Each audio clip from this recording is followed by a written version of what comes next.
Hey everybody, thank you for tuning in for Gilbert Goldfish Start Read 2. Yesterday we read the story, or a few days ago we read the story, and we talked about some of the main points in the story. Today we're going to talk about feelings. But before we get to that, let's review our vocabulary that goes with this book. The first word that we're going to review is determined. Determined means to not give up, make sure something happens.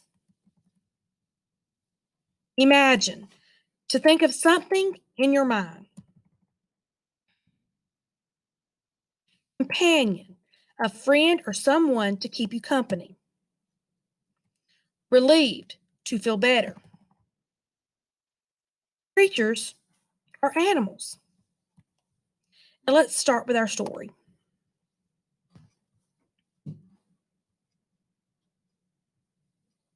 Now the title is what the story is called. Gilbert Goldfish wants a pet. The author is the person who writes the words, and the illustrator is responsible for the pictures. Remember, there's a story problem. Gilbert is desperately wanting a pet. He keeps thinking he's found one, and they keep leaving. So today, our purpose is to figure out how Gilbert feels when he finally gets a pet. So let's read and find out. To any outsider, Gilbert had everything a goldfish could ever want: a treasure chest full of gold. Point to it on your page or on your screen. A magnificent or a really wonderful stone castle, and a feast, a big delicious meal of tasty flakes that fell from the sky just in time for breakfast each day. Now I notice that Gilbert is smiling. I think he must be very happy with his nice, magnificent home. But the one thing Gilbert did not have was the very thing that he most desperately, very much wanted: a pet. Now look at his face. I see a frown, unhappy look on Gilbert's face. I think not having a pet is making him really sad. How do you feel if you don't have a pet? Sometimes he imagined in his mind, he got a picture of it, his pet would be small, sometimes big, and sometimes really, really big or enormous. I see Gilbert smiling again. I think when Gilbert imagines or pretends that he has a pet, it makes him happy.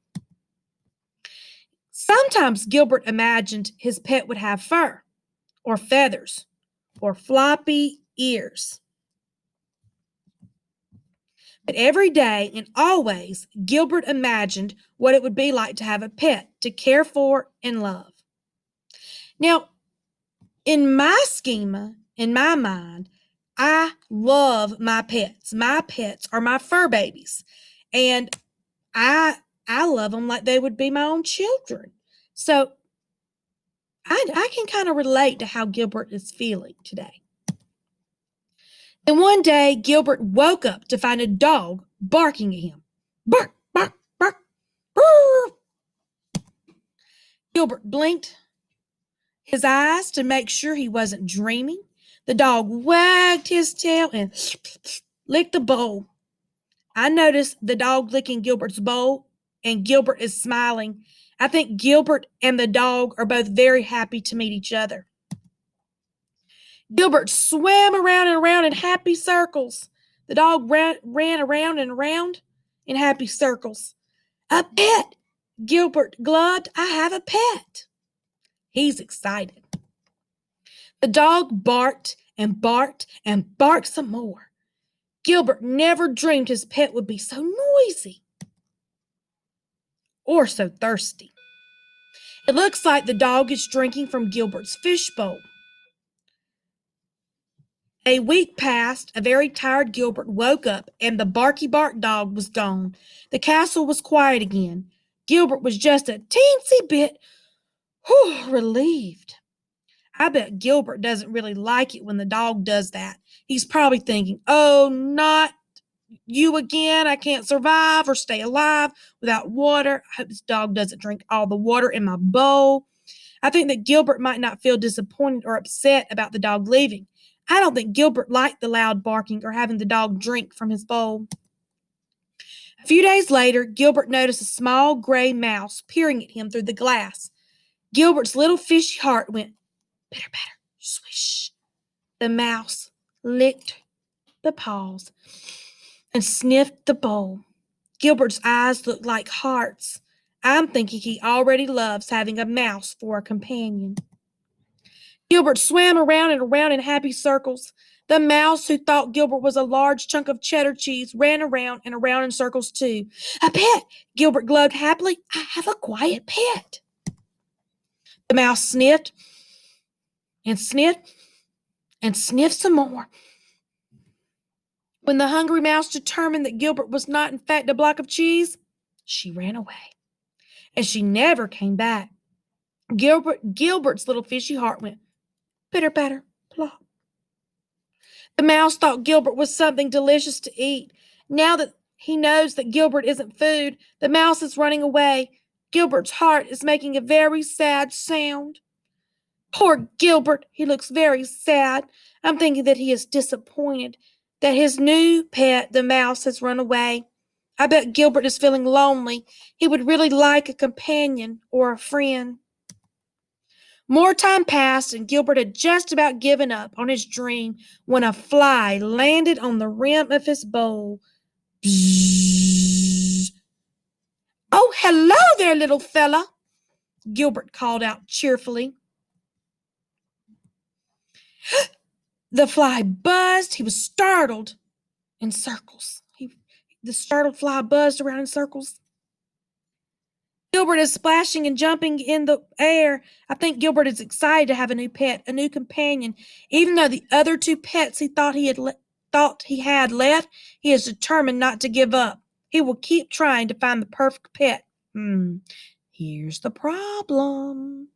Gilbert jumped up and the wide-eyed fly was there to greet him in midair.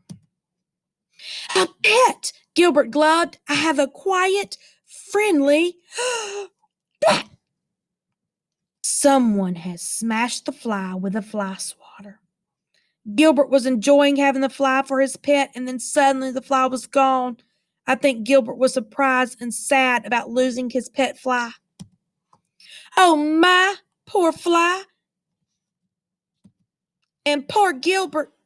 He cried enough tears to fill a 10-gallon aquarium. That's a large fishbowl. Gilbert is crying, and Gilbert must be heartbroken or very sad. He is determined to have a pet of his own. In the morning, Gilbert opened his eyes. Somebody was watching him. Gilbert gulped. Somebody flicked its tail and wiry whiskers. Gilbert cautiously and carefully swam around and around in circles. Somebody followed. Gilbert thinks he sees somebody, but he's not too sure. I think Gilbert might be a little confused, not sure about who is watching him. He isn't smiling and he isn't frowning. I bet he isn't sure what to think. Gilbert jumped. Somebody jumped too. Gilbert thought, eyeing the curious, strange new creature before him. Not too loud, not too rude, and not too squished. A pet, Gilbert gulped. I have the perfect pet. Gilbert is smiling again. I think Gilbert really likes this pet. You look kind of hungry, Gilbert said. Would you like to join me for breakfast? The creature or animal moved in closer and closer and closer. And then it took a big bite. Gilbert looks very small and a little bit unsure. I think Gilbert might feel a little afraid that this new pet might want to eat him for breakfast. I bet Gilbert is a little bit worried. He might be afraid of what is going to happen next. So he took a big bite of a delicious green flake. The pink ones are really good too, Gilbert said with a smile. Gilbert and his new pet are smiling. Gilbert is sharing his food in his castle with his new pet. Would you like me to show you around the castle? Gilbert does not feel lonely anymore. He has somebody to share his home with. I bet both fish are thinking it sure is more fun with two of us here than one. We liked having a companion and a friend. Now, Gilbert really does have everything a goldfish could ever want, including a pet, Fluffy. So, what did he name his companion? That's right, Fluffy. And Gilbert is petting his new pet. I think Gilbert is very happy that his wish has came true. He was determined to find the perfect pet. He didn't give up, and now he has a magnificent pet to share his bowl with him.